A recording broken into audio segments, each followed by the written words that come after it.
What if vengeance did not come with fire or with a blade, but with bread?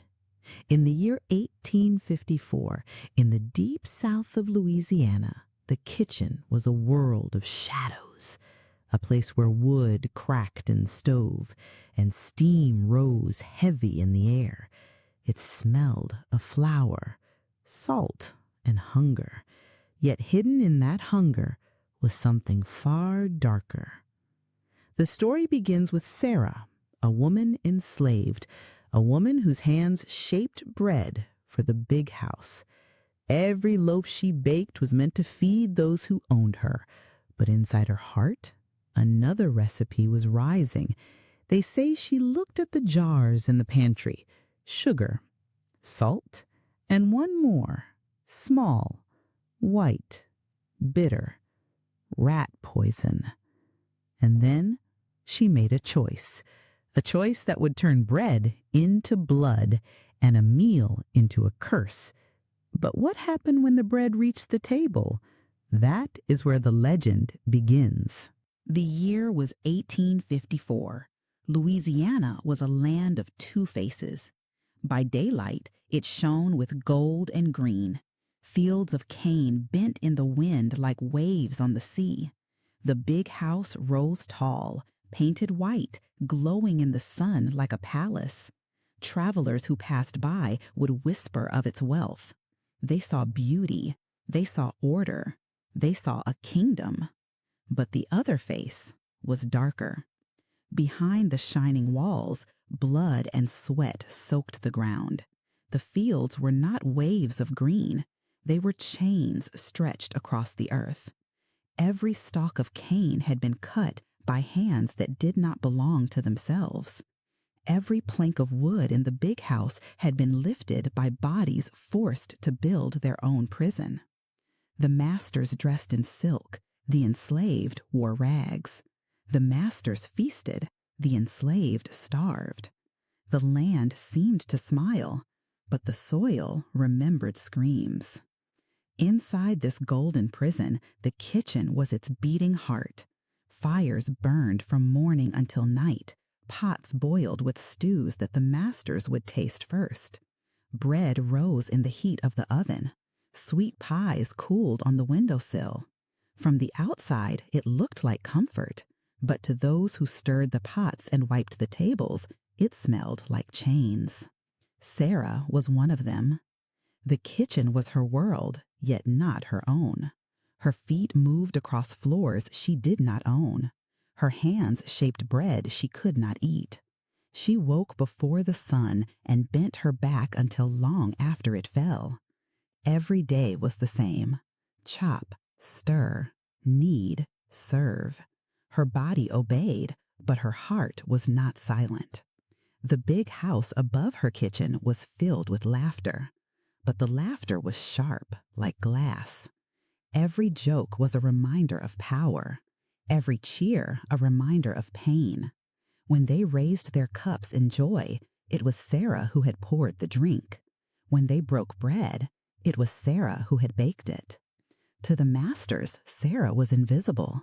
To the enslaved, she was a whisper of strength. Some said her eyes carried storms. Others said she never spoke of anger, but it lived inside her like fire waiting for wood. And yet no one could imagine what she would do. The plantation was a cage of rules. Every act of disobedience carried risk. To speak back meant the lash. To run meant the hounds. To steal meant the gallows. The law stood like iron against the enslaved. But the law did not see the kitchen. The law did not smell the bread. This was where Sarah found her weapon. The masters trusted her food. They never thought that hands that served could also destroy. They believed the kitchen was safe. But Sarah's mind had begun to wander in secret paths. She looked at the jars on the shelves: flour, salt, herbs, sugar. Each was a tool of life. But there was another jar, small and deadly: rat poison. It sat in the shadows, forgotten until needed. white crystals bitter as death. It was made for vermin. But who was the real vermin in Sarah's eyes? At night, when the house slept, she thought of it. When her hands kneaded dough, she imagined the powder melting into the bread. When she set loaves on the fire, she wondered if the flames could carry her rage into the meal. The golden prison had built walls around her, but she found a crack in the wall, a chance, a secret road. Outside, the world of Louisiana spun on. Music drifted from the quarters. Chains rattled in the fields. The river moved slow, carrying whispers of freedom that few would ever reach. But Sarah's freedom would not come from running. It would not come from waiting. It would come from within the house itself. The big house glowed white in the moonlight. Its windows shone like eyes watching the land. But it could not see what was rising in its own heart. The bread oven glowed, the pantry waited, and Sarah's silence grew sharper each day. They say revenge does not shout, it whispers. And in Louisiana, in 1854, a whisper was beginning to rise with the smoke of the kitchen fire. But how much longer could Sarah keep her secret? And when the bread was finally served, who would take the first bite? Her name was Sarah. Few records remember her. She was not meant to be remembered. The world of 1854 Louisiana did not write the names of enslaved women into books. They were shadows, counted like cattle, forgotten like dust. Yet here, in this story, Sarah's shadow takes shape. She was young, but her eyes carried years. Her body bore the marks of labor, hands calloused from kneading, shoulders bent from lifting, feet scarred from endless steps on cold stone floors. She was owned, but she owned nothing. Not even her name was truly hers. It was given, not chosen. The kitchen was her cage. From dawn to night she worked the fires. Her hands knew the rhythm of bread and broth, stew and spice. She could turn scraps into meals. The masters praised her cooking, but praise was another chain. For every compliment there was a command. For every nod of approval there was the reminder, you are not free. Sarah spoke little. Silence was safer. Words could be dangerous. A wrong word could bring the whip. A sharp tone could bring the rope. So she carried her thoughts deep inside. Yet silence does not kill thought. It sharpens it. Like a blade hidden in cloth, her silence hid her fire. Her fire was fed by memory. She remembered family taken away, sold south to strangers she would never see again. She remembered the cries of children torn from mothers. She remembered the lash falling on her own back, the pain so sharp it blurred her vision. Each memory lived in her like coal, black, hot, unburned. But she also remembered stories. Stories whispered by elders in the dark of the quarters, stories of spirits that walked the swamps, of ancestors who still watched from the other side, of freedom promised though far away. These stories were more than words. They were seeds planted in her heart. And so Sarah lived between fire and silence. Each day she watched the big house. She watched how they ate, how they laughed, how they wasted what others hungered for. She watched them treat bread as nothing more than a side to their feast. To them, bread was a symbol of wealth. To her, bread was survival. She knew bread better than anyone. She knew how it rose, how it cracked, how the crust could tell if the fire was right. Bread was her craft. Bread was her art. And soon, bread would be her weapon. It began as thought, a seed of defiance. A question whispered inside. What if the food that gave them life could carry death? That thought grew each day she stood in the kitchen, each time she saw the jar of poison in the pantry. It was meant for rats, for creatures small and unwanted. Yet Sarah wondered, who was the true pest in this house? Who was feeding on lives not theirs to take? Still, she did not act right away. The danger was too great. To be caught was death, slow and cruel. She would be hanged, she would be burned, perhaps worse. And yet, the thought stayed. It did not leave. It circled her like smoke. Others in the quarters noticed her silence. Some said Sarah's eyes burned like coals. Others said she walked as if listening to voices no one else could hear. Perhaps they were right. Perhaps Sarah was listening to something beyond this world. The kitchen gave her time to think, time to plan. Every loaf she baked became a rehearsal in her mind. She pictured slipping the white powder into the flour. She pictured the bread rising, carrying death inside its warm crust. She pictured the masters lifting it to their mouths, smiling, unaware. But she still waited. The legend says she prayed in her own way, not to the master's God who stood silent while chains cut her people, but to the ancestors, the spirits, the dark wind that carried whispers at night. She asked for strength. She asked for a chance. She asked if justice could rise like bread. And then, one day, she looked at the jar again. Her hand lingered. Her breath slowed. The fire in her chest grew sharp. Sarah, the silent cook, the shadow in the kitchen, was ready to step into a story that would never be forgotten. But the question was this: would her bread bring freedom or only more chains? The choice was close. The oven glowed. The poison waited. And Sarah's hands were steady. The pantry was a quiet place. It was not grand like the parlor. It did not shine like the master's hall. It was narrow, with shelves lined in wood, holding the jars of life, salt in a crock, sugar in a barrel, flour stacked in sacks like pale dust from the earth, spices sharp as fire, and at the back, on a low shelf, sat one small jar. It looked plain, ordinary, but Sarah knew its taste: bitter, deadly, rat poison. The masters barely noticed it.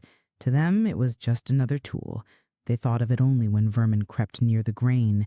They never thought the poison could creep into their own bread. But Sarah thought of it. Every morning when she fetched flour, her eyes slid to the jar.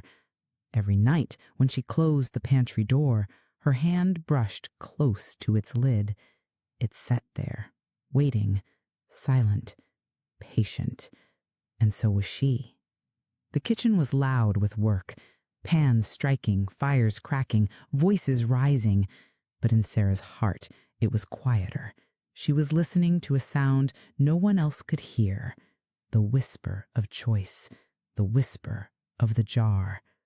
Her mind was torn.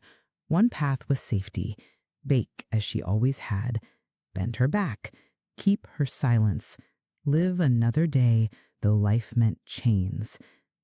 The other path was fire. One slip of her hand, one sprinkle of white, and the house would tremble. The masters would choke on her bread. The big house, so proud, so golden, might fall into mourning. But which path was hers? At night she dreamed. In her dreams she saw her ancestors.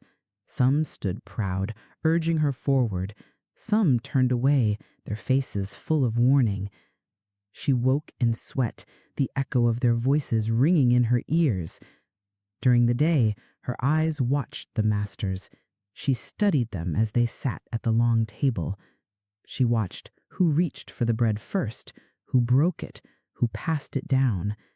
She wondered whose lips would touch her vengeance. She wondered if they would even notice the taste before it was too late. Her hands trembled sometimes as she kneaded, not from fear, but from the weight of choice. Each fold of dough was like folding her fate. Each turn of the bread was a turn of her life. The other enslaved workers did not know her thoughts. They only saw her silence deepen. Some whispered that she was strange. Some thought her weary. A few, perhaps, guessed the truth. But no one asked. Silence was safer for them too. Still, in the quarters, rumors already moved like smoke. Someone had spoken of resistance. Someone had told the tale of poisoned food from another plantation. The story was half warning, half hope. Sarah had heard it too, and now she was part of that story, though no one knew it yet. The pantry door creaked, her hands reached for flour, her eyes slid to the jar. It would take only a moment. She pictured the white dust falling into the dough. She pictured it mixing, vanishing, hidden in the softness of the bread. No one would see, no one would smell, no one would know, until the meal was served. Her heart beat fast, each beat like the sound of a drum calling to war. But with each thought came fear. If they discovered her, what then? She would not face a clean death. No, they would make an example of her. They would gather the others. They would lash her until her blood stained the earth. Or worse, they would burn her alive so that her screams became a warning forever. The thought chilled her, but the fire inside her burned hotter still. For what was her life worth if each day was only chains? Was not one act of defiance worth a lifetime of silence? Was not one loaf of bread worth one strike against her captors?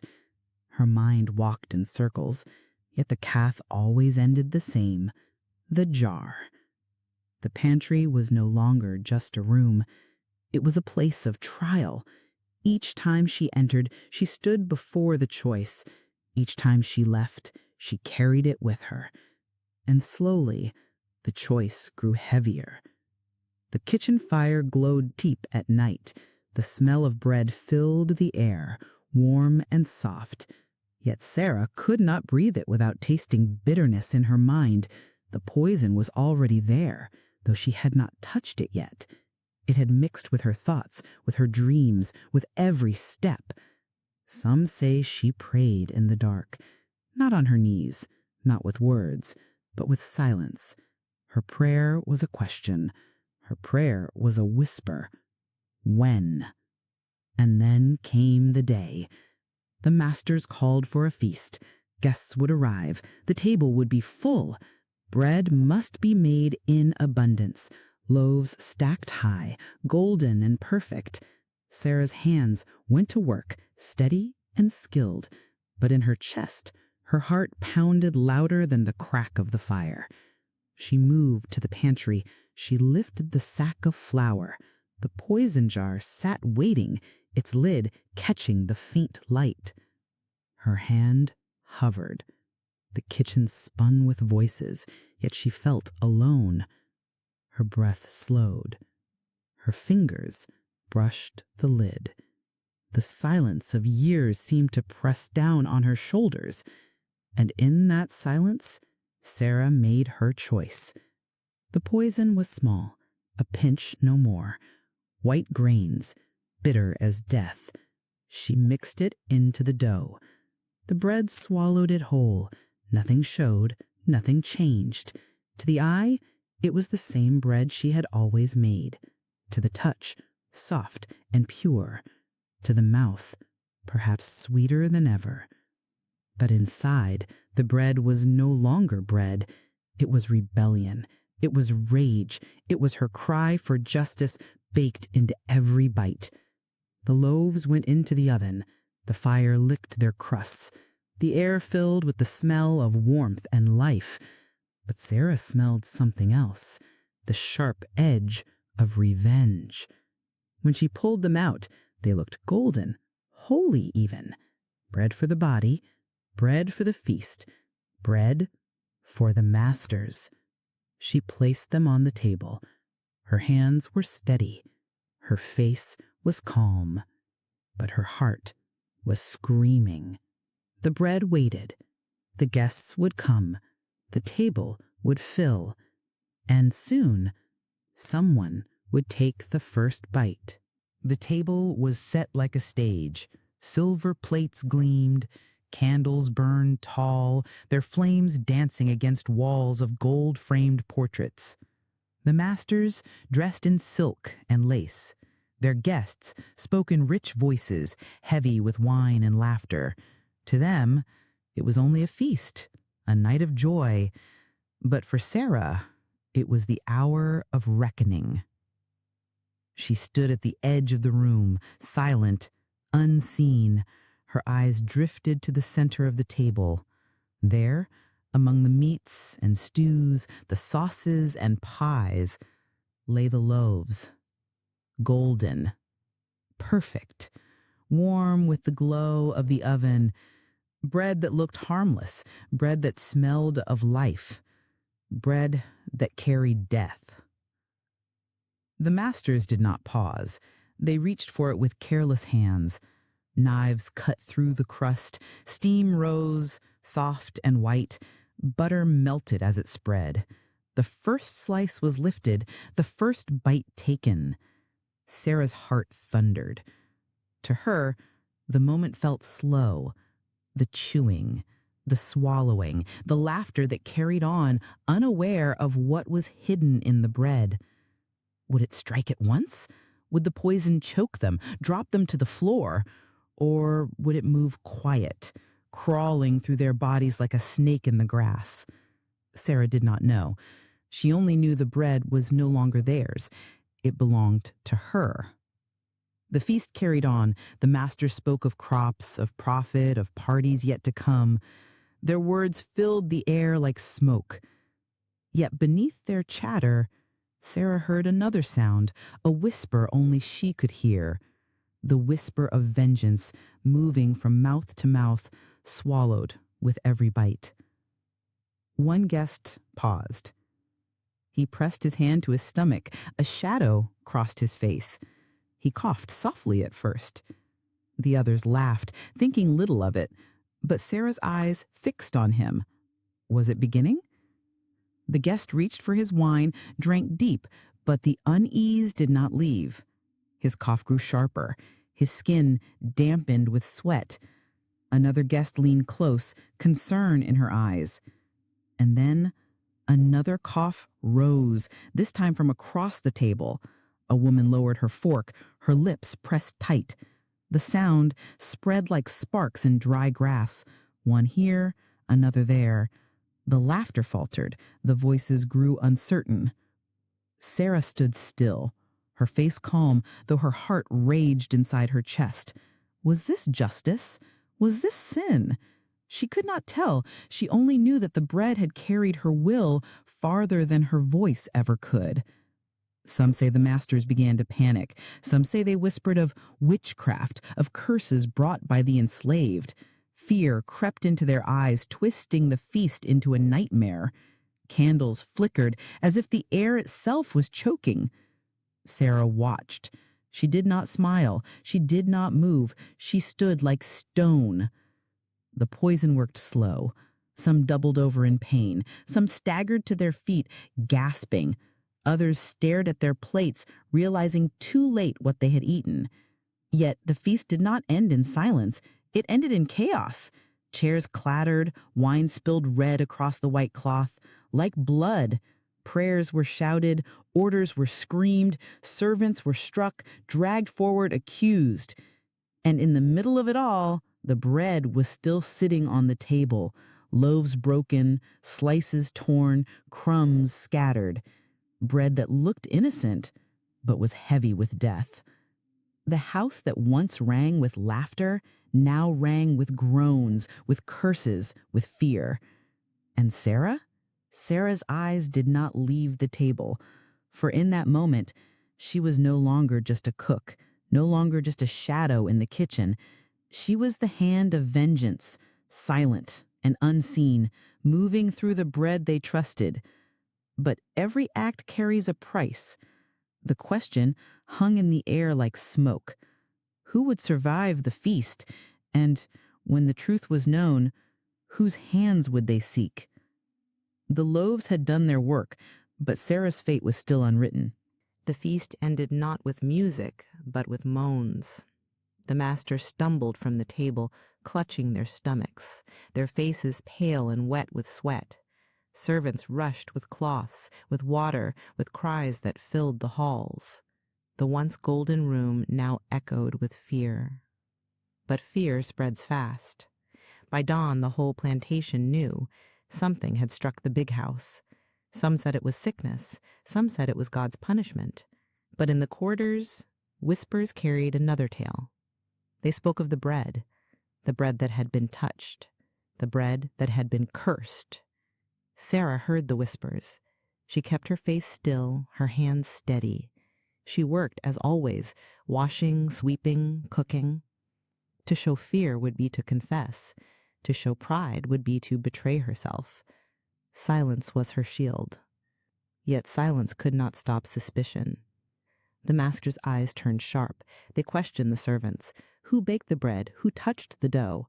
Every hand that had worked in the kitchen was dragged forward, their names spoken with dread. And always the answer was the same. The bread was Sarah's. The noose of suspicion pulled tighter. Still, they did not act at once. Some masters feared the truth. To accuse an enslaved woman meant to face what had been done to them, to admit that their own table, their own bread had betrayed them. It was easier to call it illness, to call it fate. But illness did not come from nowhere, and whispers cannot be silenced. In the quarters, the enslaved began to murmur of Sarah's courage.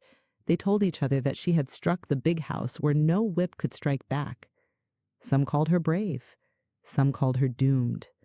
All spoke her name with awe. Sarah heard them, but she did not smile. Praise was as dangerous as suspicion. To be a symbol was to be hunted. To be feared was to be marked.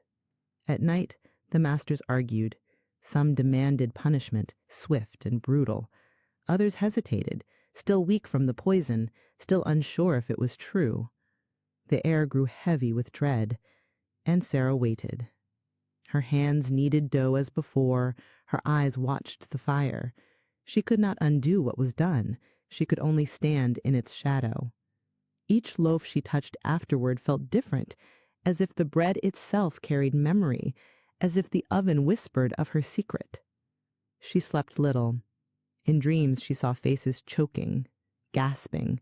In dreams she saw ropes and flames waiting for her, and yet beneath the fear, she felt something else, a strange calm. For in that one act, she had broken the silence of her chains. But how long could she stay hidden? The quarters buzzed with stories. Some swore they saw spirits walking near the kitchen door. Others claimed the rats themselves had fled the pantry, as if knowing the poison had found new prey. Myths grew like vines around the truth. Sarah was no longer just a woman. She was becoming a legend, though she still walked, still breathed, still feared. The masters could not sleep. They watched their cups. They studied each plate. Every bite of food felt like a risk. Trust had fled the house, and where trust dies, suspicion grows. One evening, Sarah was called to the hall. The air was thick with silence as she entered. The master's eyes burned into her. They asked simple questions. Who baked the bread? What did you put in it? Their voices shook with anger, but also with fear. Sarah's lips did not tremble. Her voice was steady. Flour, salt, yeast. No more, no less. They searched her face, but found no crack. They saw only calm, and calm can be more dangerous than confession. The meeting ended, but the threat did not fade. Chains tightened. Whispers spread wider. In the quarters, some prayed for her. Some feared for her. Some said she would be taken soon. Others said she would vanish, her spirit slipping into the swamps, living forever in shadow. And Sarah? She returned to the kitchen. The fire still burned. The bread still rose. The pantry still held its jars. But now, every loaf was heavy with danger. Every meal felt like a blade. She had thrown her stone into the water. Now the ripples were spreading, reaching every corner of the plantation. The question was no longer if she had done it. The question was how long she could survive the storm she had set loose.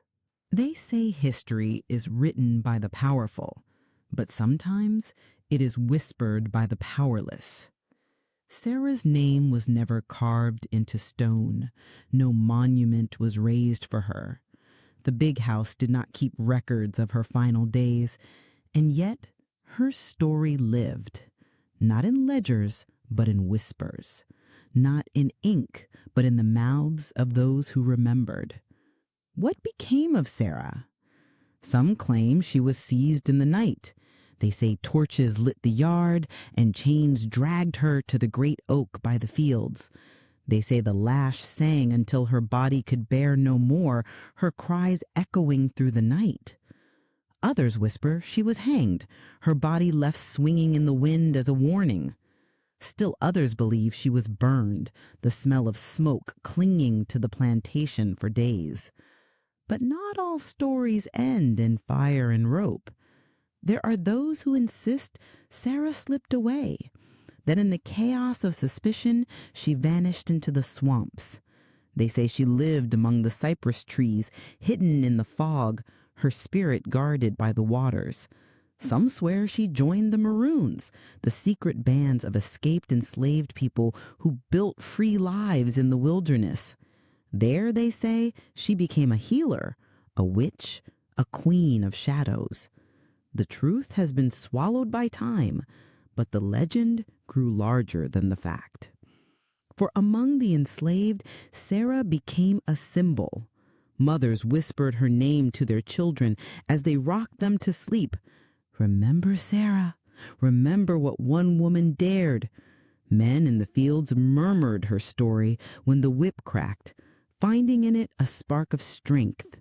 Women in the kitchens carried the tale as a secret fire, reminding each other that even bread could become a weapon. The masters tried to stamp out her name. They forbade talk of poison, forbade talk of rebellion, but fear worked against them.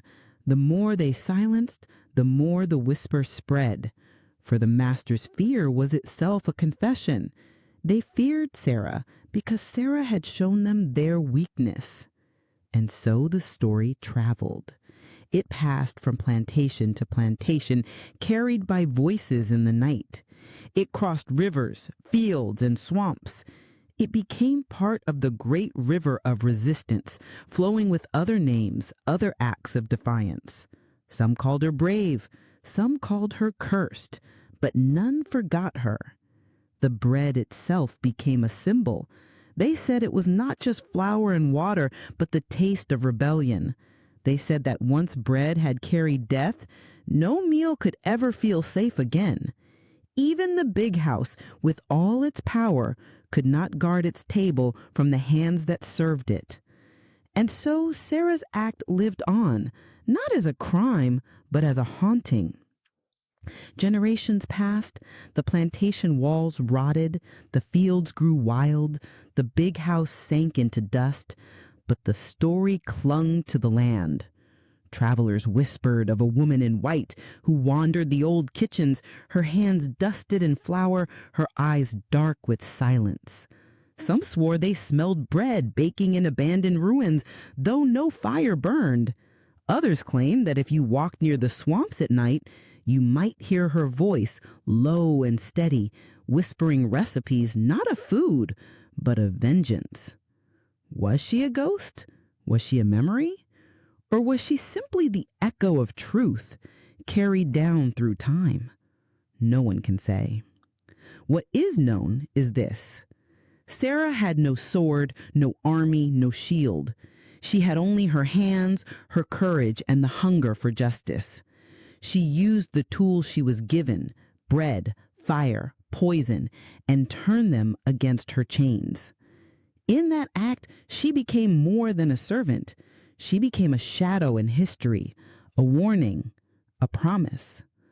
For the masters, her story was terror, a reminder that those they enslaved were never truly silent, never truly safe to control. For the enslaved, her story was hope, proof that resistance could rise even in the kitchen, even in the smallest act. And for us, who look back now, her story is a question. What is freedom worth? What is justice worth? And how much courage does it take to turn silence into fire? Sarah's tale has no neat ending. It was never written down in books, never filed in records. It survives only in fragments and folklore, in the trembling line between history and legend. Perhaps that is why it still haunts us. Because legends are harder to kill than flesh. So the next time you smell fresh bread, warm from the oven, golden at the crust, remember the story that bread can carry. Not just the taste of life, but the weight of vengeance. Not just comfort, but rebellion. Not just food, but fire. Remember Sarah, the woman who turned a loaf into a weapon. Remember her silence. Remember her courage. Remember the bread that carried death and the story that would not die.